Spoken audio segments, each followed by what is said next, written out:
She disappeared. No texts, no calls, no explanations.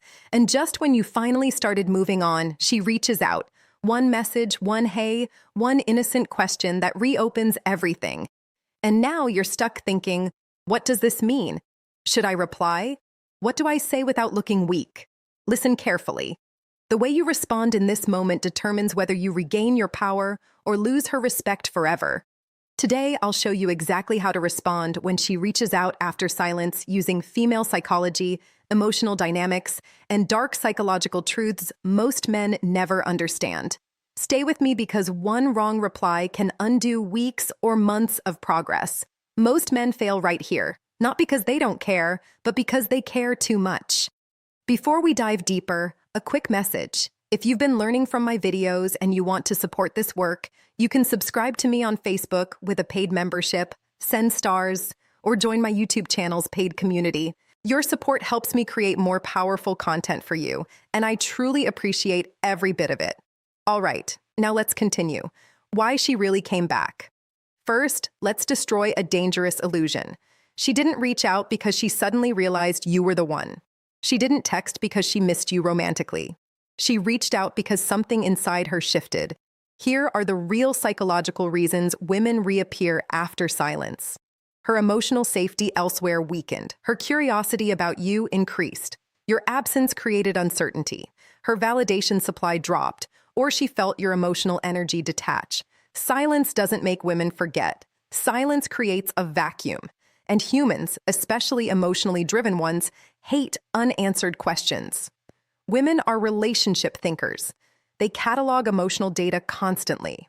When you go silent, you become the one variable in her mental database that remains unsolved. That incompleteness nags at her subconscious until she reaches out. Not necessarily because she wants you back, but because she needs closure on the question, where does he stand now?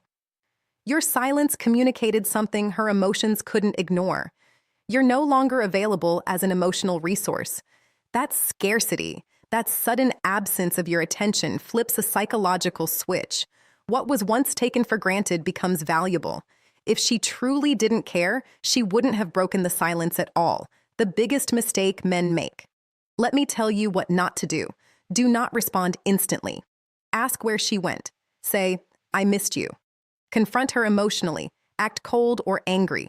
Over-explain yourself. Why?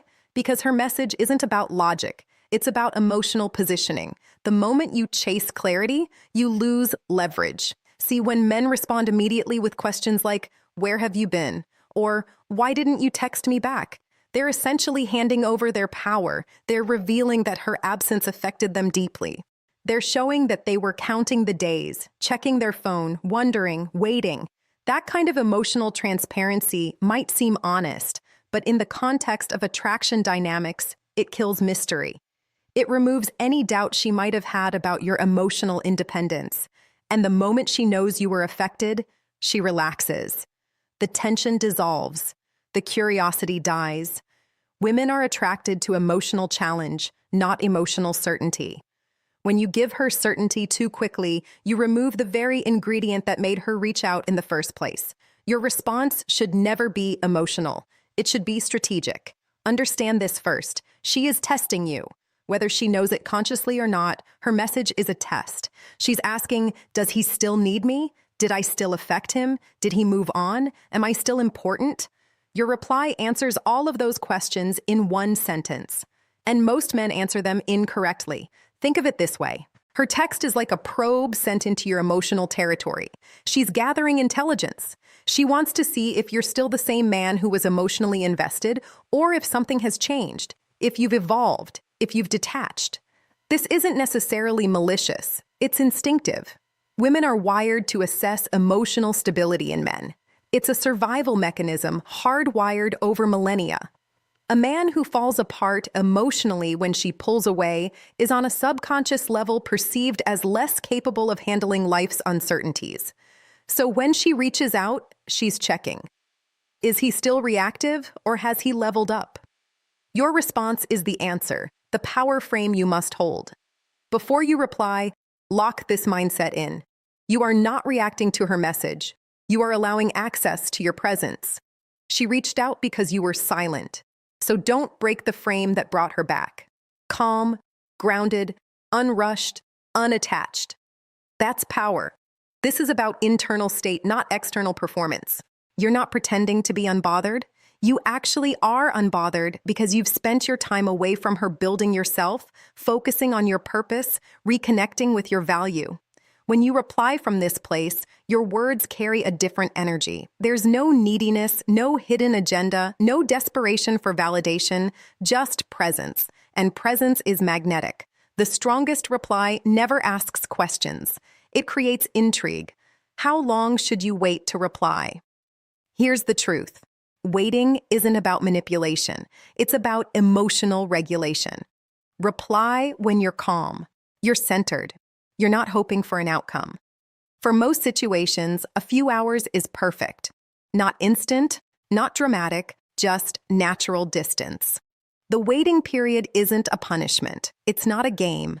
It's a buffer that ensures you respond from your prefrontal cortex, the rational, strategic part of your brain, rather than your like. When you see her name pop up on your screen, there's a physiological reaction. Your heart rate increases, adrenaline spikes, old feelings resurface. If you reply in that state, you're replying from emotion, not logic. Give yourself time. Let the initial wave pass. Go for a walk, hit the gym, talk to a friend. Then, when you're back in your body and your mind is clear, craft your response. That's when you're truly powerful. What to say and why it works. Now listen closely. Your reply should be short, neutral, warm, but detached, open-ended without chasing. Examples. Hey, hope you've been well. Or, hey there, what's up? Or, hey, nice hearing from you. That's it. No emojis, no emotional charge, no questions that beg. Notice what these replies don't do. They don't apologize. They don't explain. They don't justify. And they don't seek reassurance. They're clean, simple, dignified. They acknowledge her without rewarding her. They're friendly without being overeager. They leave space without creating awkwardness. This kind of response keeps the ball in her court. She reached out, so now she has to continue investing if she wants the conversation to progress. You're not doing the heavy lifting.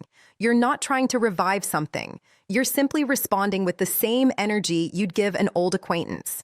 And that's what keeps her intrigued. One sentence can communicate strength, desperation, or indifference.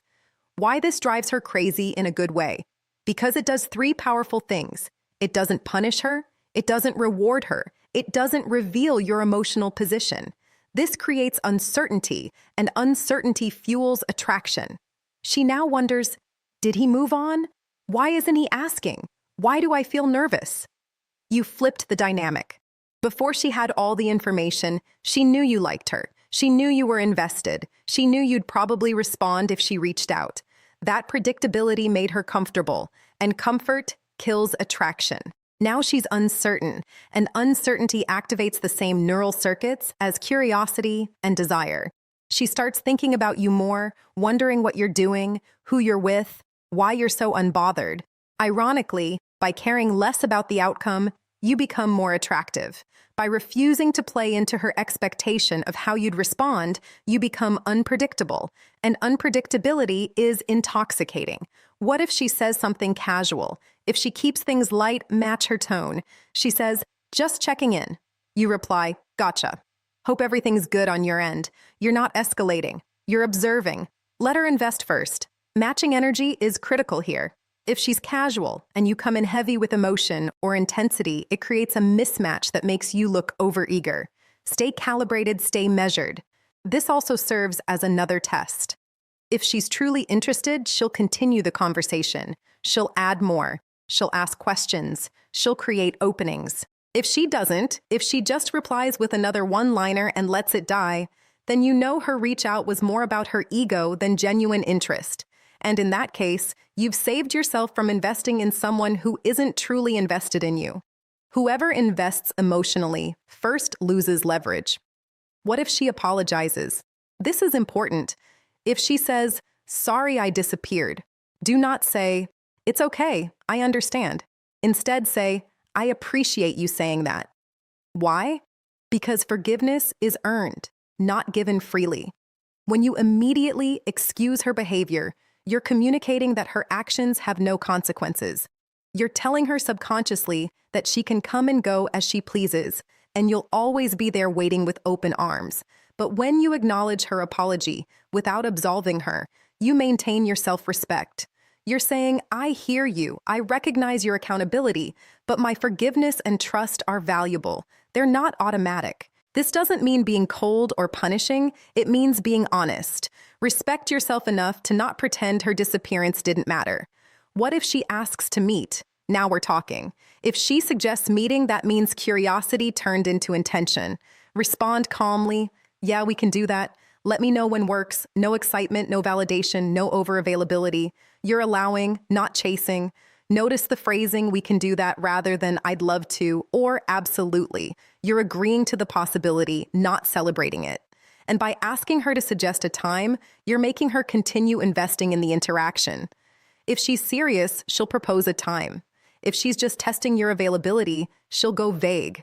And vague responses tell you everything you need to know. Calm confidence is the most seductive energy there is. What if she goes silent again? This is where men destroy themselves. If she disappears again, you do nothing. No follow-ups, no hey texts, no emotional collapse, because silence already worked once and it will work again. Understand this. If she goes silent after reinitiating contact, it means one of two things. Either she got the validation she was seeking and moved on, or she's waiting to see if you'll chase. Either way, your move is the same, nothing. You don't double text, you don't check in, you don't break, you return to your life, your purpose, your mission. You let her absence be her choice, and you let your silence be your strength. The real goal is not her attention. Here's the truth most dating advice won't tell you. The goal isn't to get her back. The goal is to never lose yourself again. When you respond from power, you attract respect. You command interest. You remain centered. Whether she stays or leaves, you win. This entire framework isn't manipulation. It's self-preservation. It's about protecting your peace, your dignity, and your emotional sovereignty. It's about recognizing that your value doesn't decrease based on someone else's inability to see it. When you operate from this place, outcomes become irrelevant. You're no longer trying to force someone to want you. You're simply being the kind of man who naturally attracts the right people and naturally repels the wrong ones. When you stop needing her response, she starts needing yours. Final shift in mindset. She didn't return because you waited perfectly. She returned because you detached. That's the secret. Not games, not tricks, not manipulation. Emotional self-control. Detachment isn't apathy. It's freedom. It's the ability to care about someone without being controlled by that care. It's the capacity to want something without needing it. And that energy, that freedom, is what draws people in because it's rare. Because most people are desperate. Most people need validation. Most people collapse when someone pulls away. But you stay standing. You stay whole. You stay you. And that's the most attractive thing in the world. If this video helped you understand female psychology on a deeper level, make sure you like this video and subscribe to the channel. And don't stop here. Check out the other videos on this channel for more wisdom, truth, and psychological insight that most men never hear. Stay calm, stay powerful, and never chase what should come naturally.